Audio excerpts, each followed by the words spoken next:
For 2.5 years, Park Royal's print workers and Mr. Maxwell have been battling over new technology.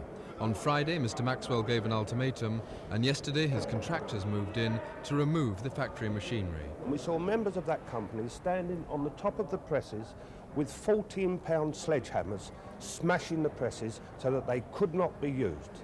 That in reality meant that 400 members of the SOGAT union within this factory had effectively, at one swoop, lost their jobs. They are talking about you vandalising their machinery in there. Well, I mean, that's a libelous statement. The machinery belongs to me and the British Printing Corporation. How can we vandalise our own property? It is a nonsense. I mean, but in the language of the extreme left, whom they represent, these are the kind of inflationary words that they like to use. This morning, with the men's anger at its greatest, Mr. Maxwell arrived at the plant in his Rolls-Royce. He wants 170 typesetting jobs to stay, but insists that the 400 printing posts be axed. He says the print workers' demand of £350 for a 4-day week is intolerable. But there's definitely no future for printing. No future whatsoever for printing, and that, by the way, is entirely due to the machine assistants who said they don't want to work here. If they say they want to work here, would you reverse your decision? No, it is too late.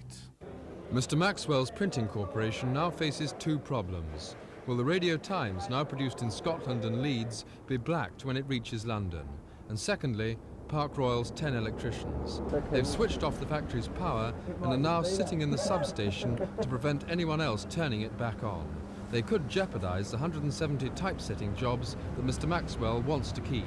He's just told us that the other workers who are still continuing to work here are very angry about you being here and cutting off the juice. What do you say about that? That's not what we've been told. That's not what we've been told. You always get one or two. That's not what we've been told. So you're prepared to stay here for a long time, are you? As long as it's necessary, yes. Simon Neve at the Radio Times factory for Thames News.